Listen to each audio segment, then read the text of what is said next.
Government's red alert that the country may be at risk of terror attacks has raised fear among some residents of the capital, Accra. Traders in parts of the capital want police visibility to forestall any attacks. In the following report, my colleague Justice Baidu has been to the famous Oxford Street of Osu, one of the hotbeds for tourists and foreigners, to interact with some people who work there. Abigail Latte is one of the many artisans on the Oxford streets in the Accra suburb of Osu. She produces handicraft which she sells mainly to tourists and foreigners. They come here, they buy many things at all. Sometimes when they come, we used to call them, then they attend us. Anything that they want, you say give them. Maybe they need something, maybe they don't need. Somebody will come and say, oh, I'm just looking. Ghana's immediate neighbors, Burkina Faso, La Côte d'Ivoire, and Togo have all experienced terror attacks recently, raising high concerns that Ghana too may be on the terror list. Government confirmed it in a statement by the National Security Ministry this week, asking people to up their vigilance. You get panic. Whilst you are seeing your fellow brother, your fellow sister attack, maybe they are cutting their head, cutting their breast, cutting sort of things, you get fear. One way I met you now, I feel bad because once I move jaiba, you won't bet you. Now you never know who can quadia. No tourists, no buying. The Oxford Street is a hotbed for tourists and foreigners in the country, home to many restaurants, hotels, and several other outdoor event centers. There are places of worship.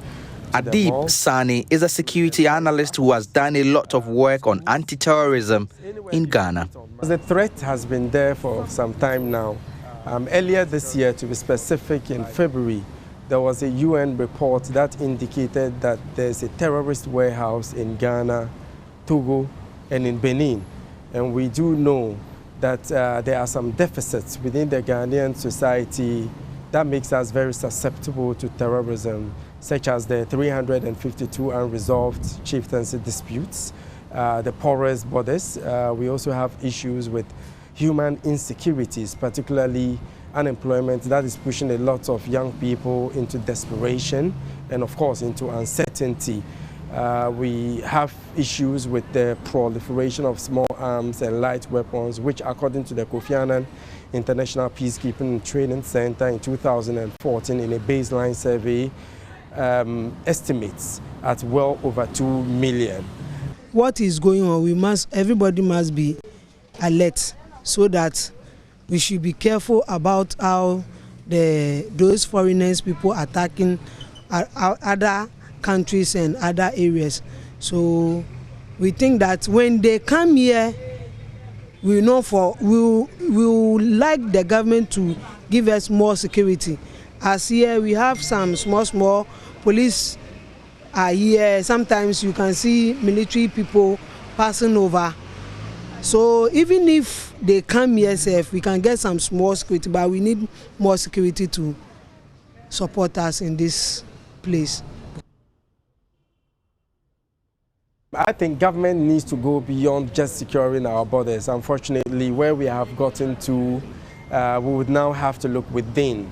Government has to improve intelligence, so homeland security is extremely key. Government would have to take practical steps to address the human insecurities, particularly youth unemployment. But most importantly, Justice, government would have to include the people in the security management process. That's why I'm particularly excited that finally government has owned up.